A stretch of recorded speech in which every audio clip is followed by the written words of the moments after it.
Nag-aalala ka ba tungkol sa iyong pusa na hindi umiinom ng sapat na tubig? Dehydration sa mga pusa ay maaaring humantong sa mga malubhang issue sa kalusugan. Ngunit sa ilang simpleng adjustments, maaari mong hikayatin ng iyong alagang pusa na mag-hydrate ng higit pa. Sa video na ito, magbabahagi kami ng easy tips and tricks upang matulungan ang iyong pusa na uminom ng mas maraming tubig for more fluid intake, ensuring they stay happy and healthy. Sa mga bago sa channel ko, may umiilaw dyan na subscribe, tas yung like. Click nyo yan muna kung hindi pa habang nasa intro tayo.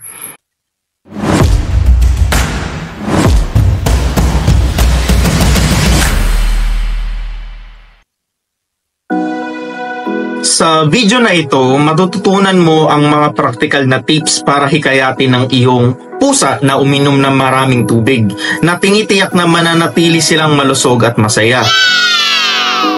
Dehydration is a common issue in cats and it can lead to a serious health problems if left unchecked. Mahalagang tiyakin na ang iyong mahal na pusa ay umiinom ng sapat na tubig. Ngunit kung minsan kahit anong pilit mo, your cat just won't touch the stuff, right? Nakakadismaya, lalo na kapag alam mo kung gaano kahalaga ang hydration para sa kanilang pangkahalatang kalusugan, especially it can lead to potential health issues like urinary problem and kidney diseases. Na laging reason kung bakit need dalhin sa vet ang pusa. Oh my God! I've been there too 6 years ago kay Mian and it's stressful.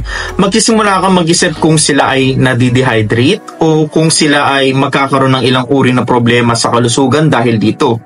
The truth is, cats need water to survive, just like humans do. Without enough water, the cat can become dehydrated. And it's not about the amount of water they drink. It's about making sure they're getting enough water to stay healthy. Cats are naturally inclined to hunt and eat small prey, which will typically provide them with enough moisture. However, karamihan sa mga pusa natin ay domesticated. They don't hunt for food, so they need to get their water from other sources. As cat owner, it's our job to make sure na nakaka-intake sila ng sapat na tubig, and also our cats relying on us to keep them safe and healthy. Yes! Ngunit paano ito gagawin kapag ang iyong pusa ay tila ayaw sa tubig? Well, that's exactly what we're going to explore in this video. So bago nyo ako samahan as to take on the challenge of getting your picky cat to drink more water using these super easy tips, panoorin nyo muna ito as foundation sa tamang pagpili ng water bowl or fountain sa kanila.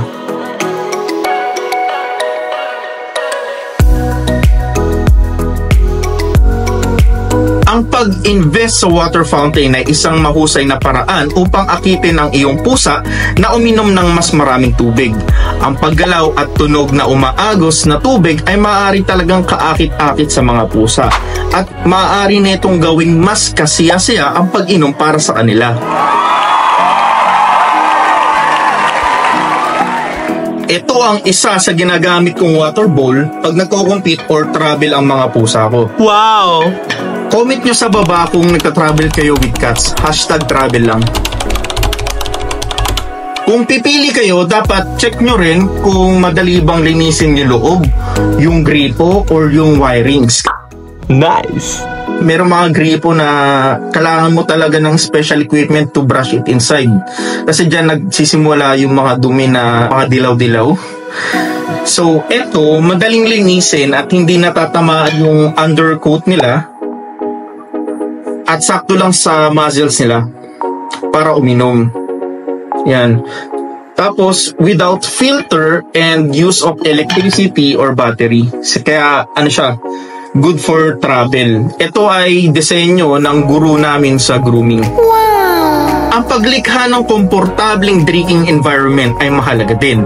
Maaari mo ring subukan magdagdag ng water fountain sa paboritong tambayan ng iyong pusa upang madali para sa kanila na kumuha ng inumin kahit kailan nila gusto. Kasi pag hindi uminom, kahit naka-water fountain na siya, tapos nagpalit ka na ng bowl, location ng water source ang problema na. At ito ay aking napansin noon sa mga pusa ko. Big factor ang amoy at environment. Ilayo nyo ang bowl sa food and cat litter. Okay. Kasi mabaho talaga yan. Ilagay nyo sa lugar or corner na peaceful, mas tahimik, easy to reach spot, at walang abala. Dahil ang mga pusa ay alerto sa mga tunog, sight, or amoy. Okay. Ilayo ito sa mga washing machine. Okay. Maingay or basurahan or chemical products. Okay. Ilagay sa mga pwesto na madalas nasaan ang mga pusa nyo nagtatago o saan nagpapahinga kasi ayun yung safe place or namarkahan na niya ng territory. And it's the first thing they see when they wake up. Okay. Make sure din na malinis ang bowl at pwede nyo pakuluan muna yung tubig. Tapos hintayin nyo na maging maligamgam, hindi mainit pag isinerve nyo sa kanila bago painumin nyo sa mga pusa kasi pwede sa mismo yung tubig ang problema. So third strategy is try flavored water. Gustong-gusto ng ilang pusa ang lasa ng tubig na may flavored at maaari itong hikayatin silang uminom ng higit. Maaari mo ring subukan na magdagdag ng kaunting sabaw ng manok o baka sa serving mo ng meal at gawin itong mas nakakaakit. Pero siguraduhin nyo na gumagamit kayo ng low sodium broth or wala kasi upang maiwasan ang pagdaragdag ng masyadong maraming asin sa kanilang diet. Kasi nga, iniiwasan nga natin ito, di ba? Ang susi ay upang makahanap lang ng amoy na tinatamasa ng iyong pusa at naghihikayat sa kanila na uminom ng higit pa. Fourth strategy is to add wet food to their diet. So, ano yung best dry food to prevent UTI and dehydration?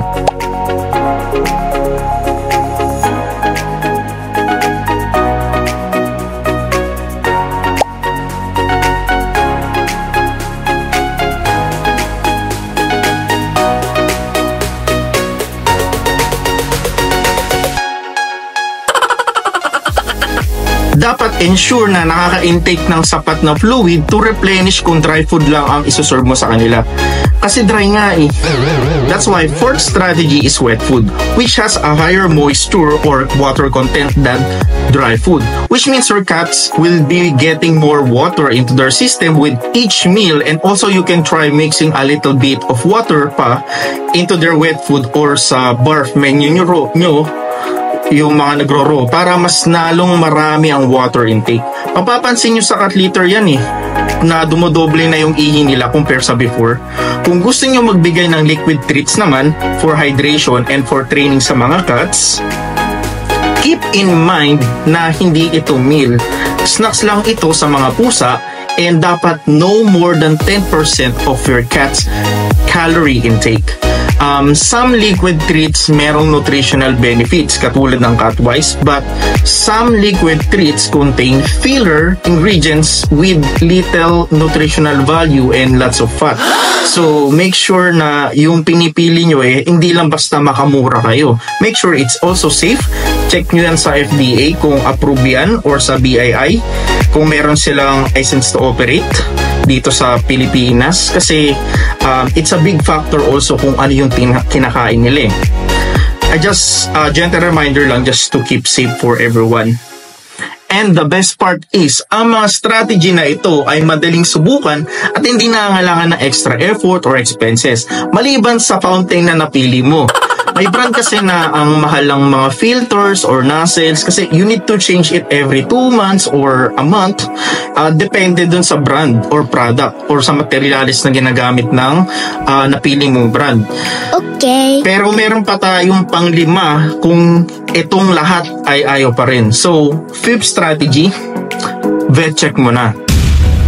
Kasi pwedeng ang root cause aside from stress and picky yung cat ay pancreas, kidney or gastro problem, dental issue, metabolism niya na or nasa period sila ng medication or vaccine effects nung napansin nyo na wala siyang appetite or may pagbabago dun sa drinking routine niya. Para sa tanong bakit naguhukay sila bago uminom at pagsuntok nila ng tubig sa bowl ay natural instinct na nanggaling sa mga wild ancestors nila. Una, yung pagsuntok nila ng tubig. Ginagawa nila ito to test yung tubig by smell or taste if it is potable at to disturb the water surface kung may predator or gaano ito kalalim. Cats are predator and also prey din sa wild. They do it for their peace of mind. Make sure yung bowl nila ay hindi natatamaan yung whiskers nila kasi hindi ito kanais-nais na pakiramdam para sa kanila. Kaya iwasan ang sobrang liit na bowls or malalim na pang-aso. You need bowls na hindi masyado malalim for cats Some cats, they don't like stagnant water. Kaya inuuga kung meron kayong malakas na pusa, mag-knockout ng bowl. Provide them heavier or non-slip water bowl. Next, yung paghuhukay nila bago uminom. In some perspective, ito ay tinatawag na leftover instinct. Minamarkahan nila yung pwesto ng tubigan to feel safe and to own it. Pero some perspective naman is to have fun. Katulad ng Maine Coon, personality kasi ng breed na ito na mahilig magtampisaw at maglaro ng tubig. Kaya madaling liguhan kahit malaki na ang breed nila. At leftover instinct din ang isang perspective bakit nila nilalagay ang toy sa tubigan nila because their toys are safely stored where they can feast on it later. Some studies naman ay dahil tingin nila sa laruan nila ay prey.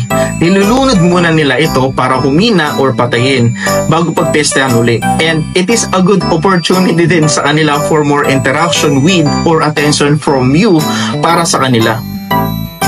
So, para malaman ang hydration level ng pusa nyo, we will do one of the two tests or you can do the both tests. Yung first test na ipapakita ko sa inyo ngayon is, ang tawag sa kanya is skin tempting. Or sa ibang vet, tinatawag siya na skin trigger test. In this cat, makikita nyo yung side ng cat. So, here, you will see around or between the two shoulders, kuha ka ng small portion ng balat niya, gently pull it out, and then release. Okay? Hydrated ng pusa kapag bumalik agad yung balat niya. And this cat has a good elasticity, so which means this cat is hydrated. Yes! Pero, kapag ang pusa ay dehydrated, once you pull it out, the skin between the two shoulders at nagstay siya na pointed out or tented, dehydrated. And also, kahit bumalik man siya, pero slowly yung pagbalik ng skin niya from the original form, it's significant na he has a severe dehydration and you need a medical assistance on your cat right away. Second test, ang tawag dito is gum test. All you have to do is open the mouth of the cat. Ayan. Check the gum. I-pick. Then, put your finger doon sa gum niya. Mafe-feel nyo yung gaano ka moist yung gum niya.